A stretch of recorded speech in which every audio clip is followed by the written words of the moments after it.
Welcome to the Capital News. I'm your host, Alex Karitis. Today is Thursday, January 28th, 2021. Thank you so much for joining me. The title of today's podcast is GameStop equals game over.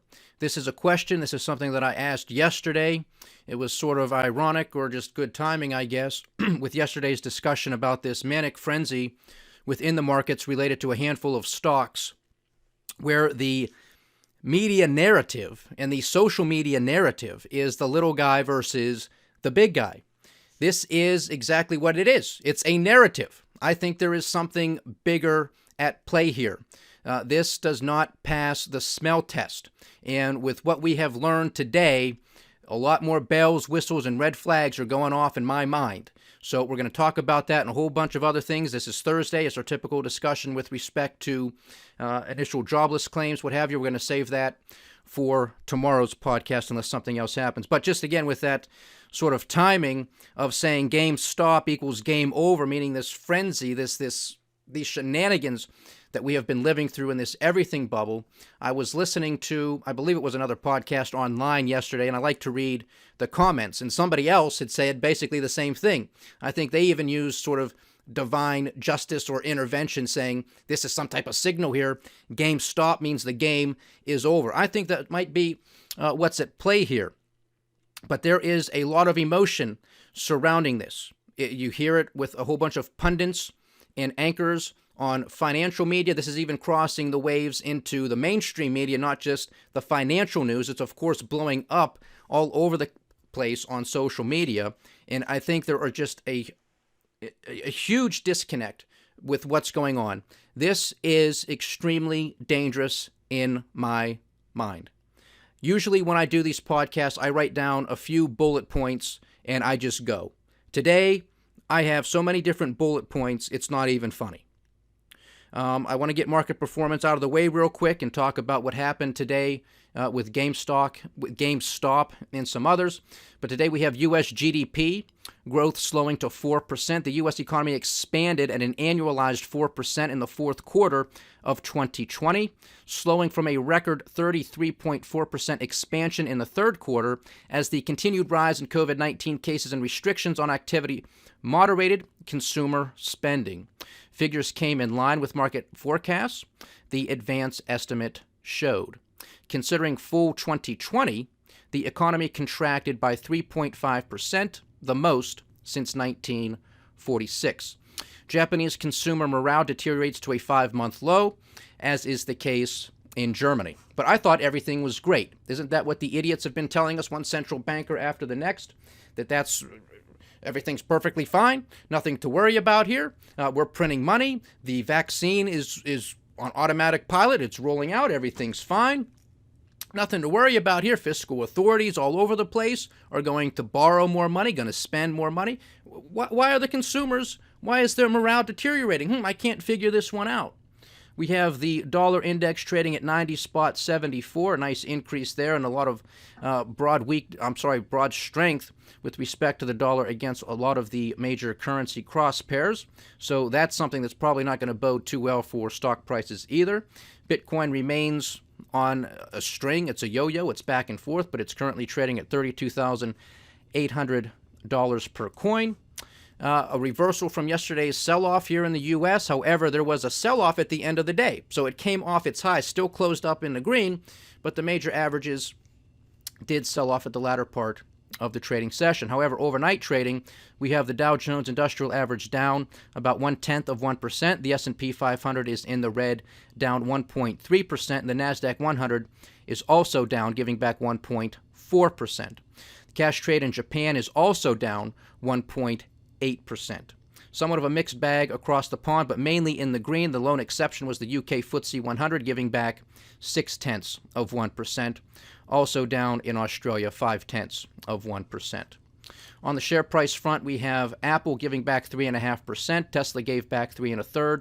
Microsoft bucked the trend, gaining 2.5%. Amazon was flat, and Facebook also gave back 2.23%. On the commodity front, we have WTI at $52.10 a barrel, Brent at $55.45, natural gas $2.68, Gold gave back a little bit, but is up overnight, $1,845 an ounce. Silver did extremely well today, up several percentage points at $26.27, but currently giving a little bit of that back. And then to round it out, Uncle Sam's 10-year junk note is yielding 1.05%. So, getting to GameStop, just so we know where we are. So, yesterday, GameStop had a market cap of slightly over $24 billion. $24 billion with a B dollars yesterday. Today, it now has a market cap of $13.5 billion.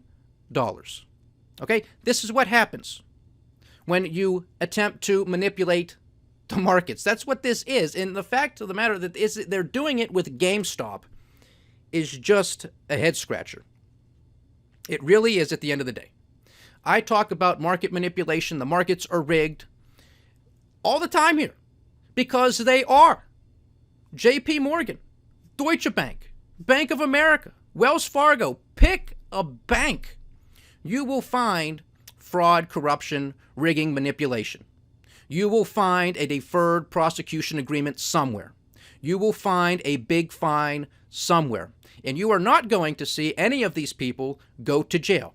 They don't even get fired. They don't resign in shame. These people are sociopaths, psychopaths, and narcissists. They feel no shame.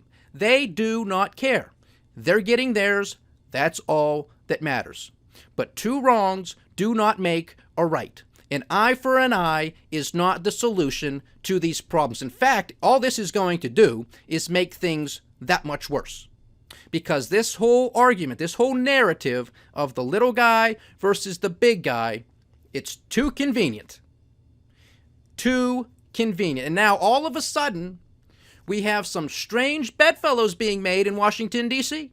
We have the likes of AOC, Maxine Waters, Impeach 45. We have Pocahontas, Elizabeth Warren, and we got Ted Cruz all coming together to say this mania is out of control. What the brokerage firms did today, out of control. They can't do this. They're hurting the little guy. We need to investigate. Now all of a sudden, these idiots, these jokers, are all of a sudden concerned about market manipulation. Newsflash. We have been manipulating markets for decades. My God, have we not been paying attention to what quantitative easing is? Are we not paying attention to what the Federal Reserve and Congress themselves are engaged in doing? Pumping up the markets. But clearly that's perfectly fine. These Democrats who have a personal animus and disgust towards Donald Trump, thunder thumbs, on a very frequent basis during his administration, put out lies, BS, huge exaggerations with respect to one trade deal after the next. None of it came true, all to juice the markets higher. If he wasn't tweeting or saying something, it was Mnuchin, it was Kudlow, it was Navarro, it was Wilbur Ross. Take your pick. That was market manipulation. Had him dead to rights. And these people who hated his guts never went after him. Gee, I wonder why. Maybe they were profiting from it too. Those two idiot senators that lost down in Georgia in the runoff, both of them were engaged in insider trading because they had information about COVID-19 before the general public did, and they traded on it. What happened to them? Nothing. Yeah, they lost their seats, but they're doing fine. There is manipulation. There is a problem. But two wrongs do not make a right. Because this is going to have some long-lasting effects. And now the question you have to ask yourself, with this band of idiots joining forces, what do you think is going to happen? What happens when these people get together to do something? Do you end up making out like a bandit, or do you get screwed? They are going to clamp down. They probably already have the bill written. It's been collecting dust in a drawer, in a desk, in a file cabinet somewhere, just waiting for this type of event to come out, for these people to say, all right, now we got to clamp down, we got to control the markets, we got to overregulate this brokerage house, boom, boom, boom, boom, boom, boom. This is like 9/11. You remember 9/11, don't you? What came out immediately after? The Patriot Act. They had that thing ready to go. Ready to go. All they needed was an event, and boy, did they get one. This thing was in somebody's desk, collecting a little bit of dust. Boom. A couple buildings go down, several thousand people get killed. All right, baby, let's pass the Patriot Act. several hundred pages. Destroys, shreds our Constitution and our constitutional rights. But it's called the Patriot Act. Well, tell me, Clifford, what's in that bill? Oh, well, it's great stuff. It's great stuff. It's called the Patriot Act. I mean, you're going to vote for it, aren't you, Bill? You have to. I know you're a patriot. You can't vote against it. Otherwise, you'd be unpatriotic. Well, what's in it? Oh, well, a whole bunch of stuff that's going to basically infringe on everybody's constitutional rights. But, I mean, 2 buildings went down and we were attacked. Okay, well, I'll sign it. This is what's going on. I can almost guarantee you that they are going to pass something that clamps down even further on us, on everybody. More control over these markets because they know what's coming. And it's not going to be good for anybody. The big guys, the middle guys, the little guys. Not going to be good for anybody. The other thing that causes a lot of concern here with me is the fact that I don't think a lot of these people on Reddit, these platforms, Twitter, all these little trade groups here, whatever the hell is going on, understand most about anything about the financial markets or the broader economy or anything like it. I think the narrative is just they're out for blood. They don't like the hedge funds. They probably don't know much about these hedge funds. Who's managing them? What's their record? Whose money are they managing? It's just an us versus them. Well, this is not a way to solve a problem of division by throwing more gasoline onto the fire, It's not going to solve a damn thing. In fact, it's going to cause more problems. This isn't the first time something like this has happened within a bubble, within a manic frenzy. And you know who gets hurt most of the time, don't you? It's the little guy. Because they don't know what they're doing. They are not the professionals. That's why they're the little guy. Going to sit at a poker table.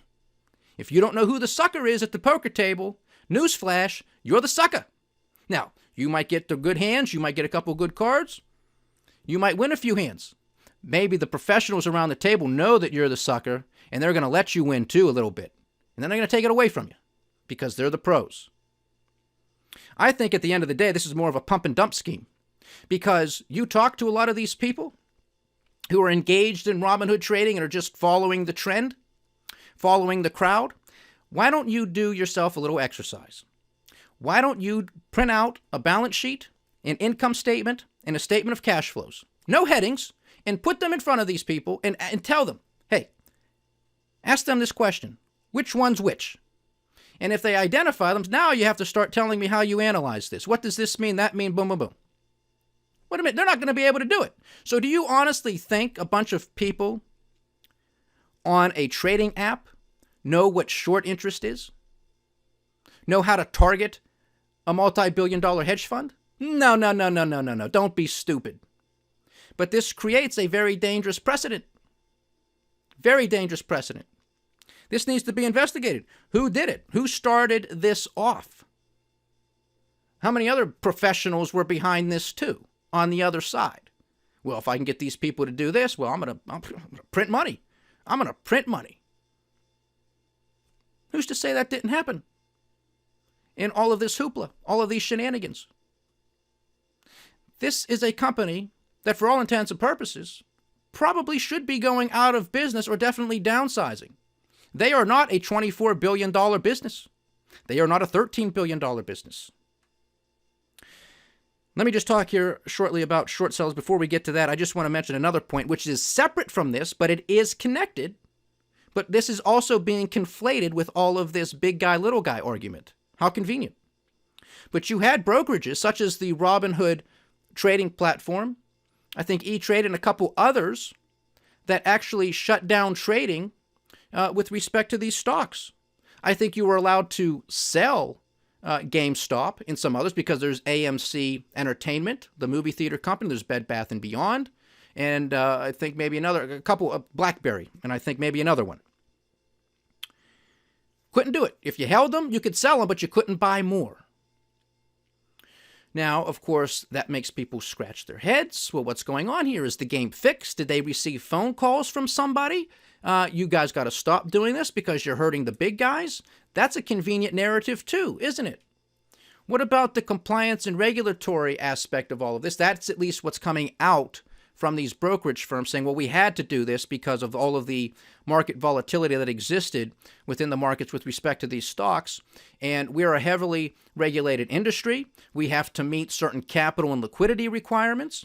And so it's just math. We just have to meet these things. I want to hear that from the regulatory agencies that's the case, because I am not astute enough in the regulatory and compliance department to know if that's the case. It makes sense to me that that's a possibility, but I want to know for certain. I want to hear that from the SEC or other regulators. I want to know what's going on here, because them shutting down the trading, that's ridiculous. That's ridiculous, but don't conflate these things, you understand? Because there's enough confusion out there already. There's a lot of people out there cheering this on, because we like a good comeback story. We like the little guy winning here in the United States of America. It makes people feel good. And there's no question that a lot of people on Wall Street are rigging the markets. But two wrongs do not make a right. Now, I talked about short sellers a little bit yesterday. Short sellers are demonized often because everybody wants the party to continue. And these guys come along and say, nope, you're going to have a hangover. It's not going to end too well for you. Nobody wants to hear that. But they offer a valuable service to the broader market.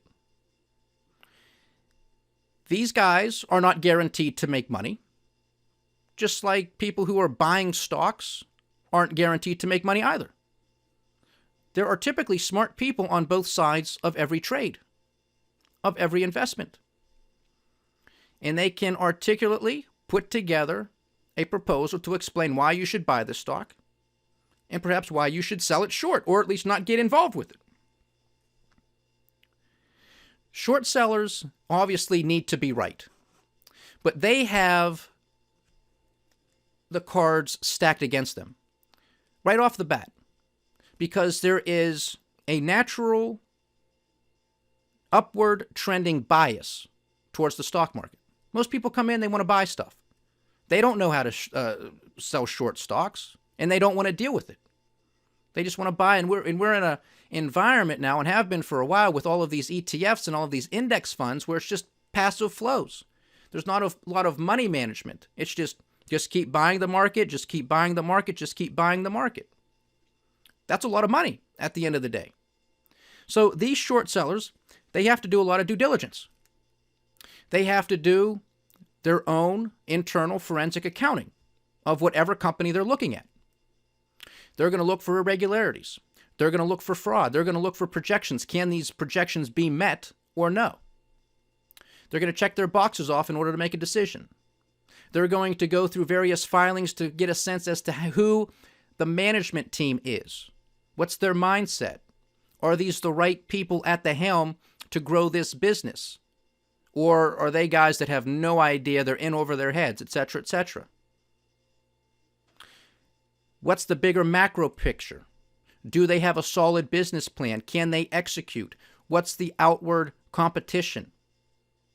Are they going to be able to compete and gain market share? And they'll make their determination. And if they find that it's a lousy management team, if they find that there's fraud in the accounting, if they think that the competitive landscape is just too much, it's going to overwhelm this company, well, then they might make a decision based off of one or several of those factors to say, we're going to enter a short position. Well, that's good information, because a lot of people, even the little guy, probably doesn't have the wherewithal to do such extensive research to identify that type of accounting fraud or those other types of weaknesses. And now they have this information to hear the other side of the story, and not somebody that's just trying to sell them the stock to get them to buy it because, well, they're already in it, or because they're going to make a commission off of you, whether or not the stock goes up or down. So short sellers offer a very valuable piece of information when it comes to well-functioning markets. Furthermore, short sellers will provide a bottoming out process if they happen to be proven correct in their thesis that a company, its stock, is going down. Why is this the case? Very simply, because in order for a short seller to make a profit, they have to buy back the shares. So assume, for the sake of argument, that there are no short sellers that exist whatsoever in company XYZ, and their share price is trading at $100 per share. Everybody thinks this thing's going up. It's the greatest thing, but there are no short sellers. Well, one day it's found out that they're running some sort of Ponzi scheme, or they're cooking the books, this, that, or the other, and they're going out of business. And this thing starts going down from $100, $70, $50, $40, $20. It's going to zero. And that's probably where it's going to go.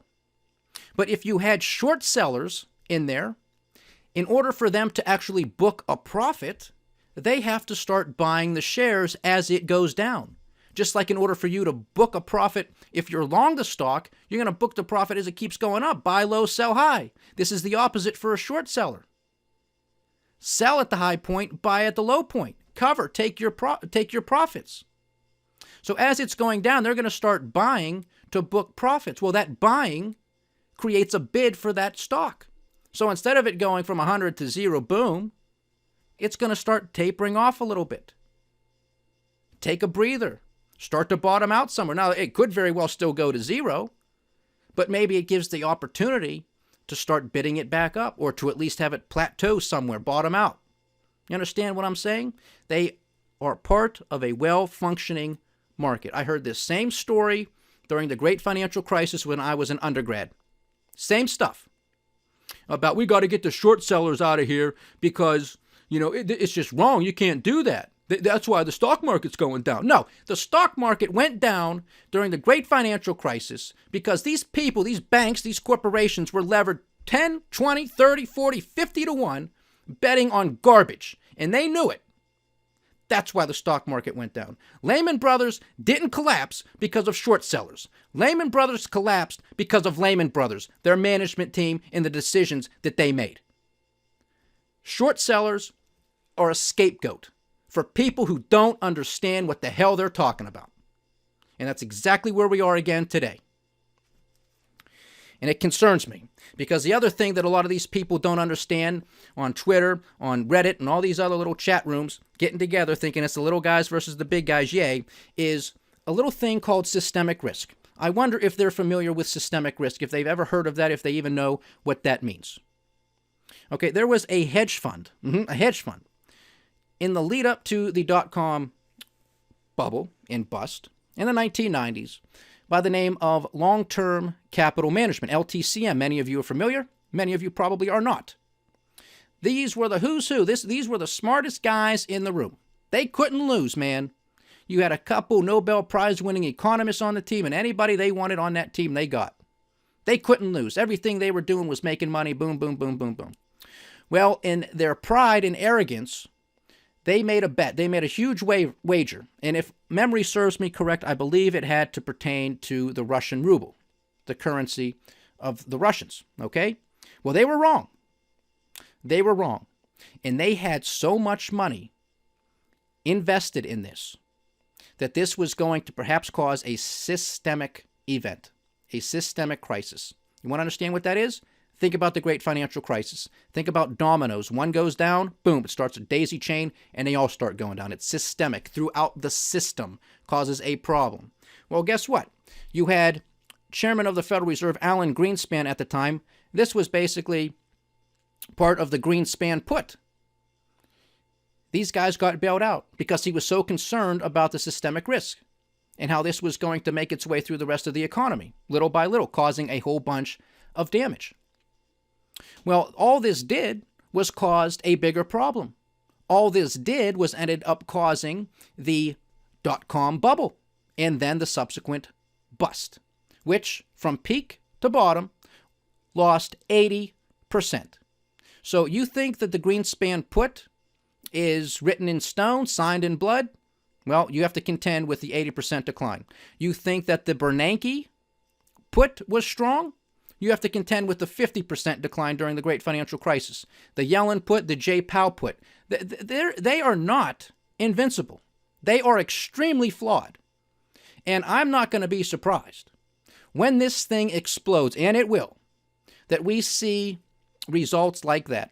A decline from top to bottom, wherever we top out, of 80%, maybe even 90%. It would not surprise me in the least because there's precedent for it. The NASDAQ in 2000, and you have the Dow back in 1929, and you have the Nikkei back in 1989, and the Japanese markets are still nowhere near that level. They're getting close, but it took them 30 years. It took them 30 years of massive money printing. It took them 30 years, or however many years it's been since the Bank of Japan has been buying Japanese ETFs outright, and they still can't get back to that previous peak 30 years ago. Okay? This is going to be generational. That's how destructive this is going to be, and it makes perfect mathematical sense because when you bring forward that much demand through debt and more debt and more debt and more money printing, that's where it's coming from. You have stolen, we have stolen from our future selves and from future generations who have had no say in any of this. It's immoral, it's unethical, it's un-American. Our founding fathers told us over 200 years ago that a government where the people it's going to be a system of self-government, of free citizens. The only way that this system can survive is with a moral and righteous people. Does this look or sound like a moral and righteous people to you? Does this sound like a market where basically one side is saying, F you, oh no, F you? That's where we are. You screwed me, now I'm going to screw you. This is not a market. Do you understand what type of psychological and behavioral damage this could end up doing to people too? Because it's one thing to say, you know what, I might not know that much about the stock market, but I know I can generate some wealth in this. All of those hard-earned dollars that I am earning from working my entire life, I should try to get some interest on that. And I should get involved with investing. And maybe they come across, okay, how to do some fundamental analysis. Looking at some balance sheets, some income statements, some statements of cash flow, looking at various metrics. Okay, this company looks good, management looks good, I read this, boom, boom, boom. Everything checks off. I'm going to buy this stock. I think it's good. Now, there's no guarantees. There's always risks. But now, evidently, we have to add another risk to the table. The risk of personal vendettas and personal animus to a hedge fund or to another institutional investor. And for those of you who are thinking this can only happen to hedge funds or institutional, oh no, this could happen to the everyday American, the little guy. And for those of you who think that these Reddit bandits or whatever they're going to be called are just going to get together and buy stocks, well, what's to prevent them from selling short? Absolutely nothing. Nothing's preventing them from selling short.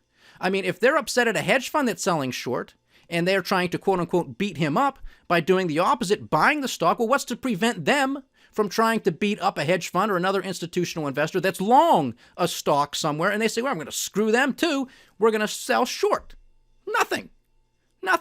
But it's going to wipe these people out who did their fundamental analysis, say, look, everything looks good. I'm a little guy trying to put some money away, try to save up for retirement. I didn't know there was going to be a personal vendetta against some institutional investor. Boom. How are you going to trust the markets? You're not. There's enough reasons to be doubtful of them with all of the rigging and manipulation that's going on. Now we got to deal with personal vendettas because we're upset with a hedge fund or an institutional investor. This is where this is going. This is where we already are. People are cheering this stuff on all over the place on social media. This is outrageous. This is not a country, a nation of laws anymore. This is a nation of men. This is jungle warfare. And people don't care because as long as they're making money, screw it. I told you last year, this decade is going to be one about survivalism. You better have gold, silver, guns, and lead, and you better know how to use them. And you better have a plan, and you better know how to grow food. Because this is it. The decay, decline, screw it. This is collapse. This is just another extreme, unhealthy signal to me that this is a blow-off top and that we have no control over what's going on whatsoever. This is not a government. This is not a society. This is not a community. This is not a country. This is a free-for-all. This is a free-for-all. It's the Wild West, and most people aren't gunslingers. And most people today can't survive. They're just not going to make it. This concerns me a great deal, as you can tell, because there's a lot of ignorance going on. There's a lot of there's a lot of emotions in here. Us versus them. The little guy is always the one that ends up getting screwed. You think you're going to beat them at their own game here? How do you know that these guys didn't end up printing money today? With the brokerage saying you can't buy. How do you know they didn't cover? How do you know they didn't sell short? They went from 24 billion to 13 billion. Do the math. That's a lot of money. And you had a lot of retail investors, the little guy, who got in and bought at $200, $300, $320. Stock collapsed 44% today. How's he going to make that back?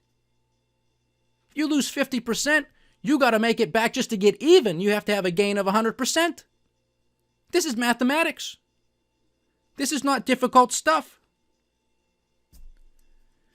It's extremely concerning to me. And of course, when these markets collapse, and they eventually will, a lot of people who are in retirement and using their 401ks to supplement their income, to provide their income, in conjunction with maybe a pension or maybe Social Security, what have you, if they don't have it, well, guess what's going to happen there?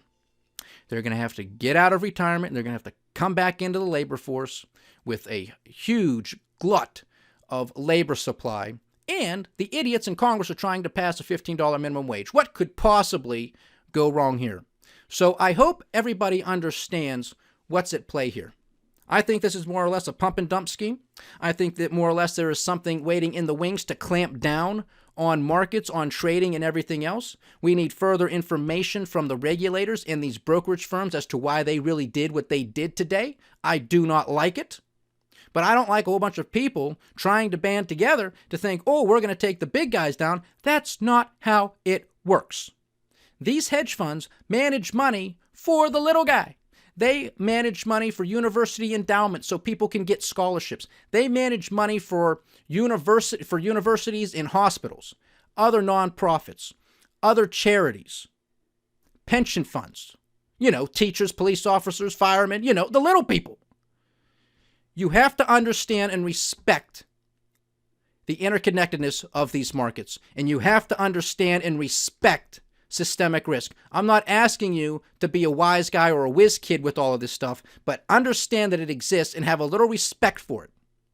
Because this is not just going after the big guys. A lot of people are going to be hurt along the way. And if you're going to demonize the big guys for manipulation and screwing people over, well, us trying to screw them over too isn't the solution. It's just going to be more people laying in the waste. But as long as you're making money, then I guess everything's right in the world. I stay in my lane. I don't chase these bubbles. I don't chase these manias. I know what I'm good at, and I stay there. And if I'm proven right over this decade, I'm a patient fella. If I'm proven right, I'm going to be more than happy and more than fine. But if you have to chase this stuff because you're afraid of missing out and you have no idea what any of it means, hey, more power to you. But you better be careful, because this ain't the first time this stuff has happened. It ain't going to be the last either. And the sad thing of it is, a lot of people, if they lose everything, they end up taking a bridge, blowing their brains out. I don't like these graphic images I'm giving you, but this is what happens. It's all fun and games until the rug gets swept out from underneath you. You have horrible stories, 1929 of this happening. Great financial crisis, bankers jumping out of buildings, out of their apartment homes, everything. Terrible stuff. Terrible stuff. It's fun on the way up. Wait till it comes crashing down. So you want to go after the big guy. There are legitimate ways to do it. It's called justice. Now, it ain't easy.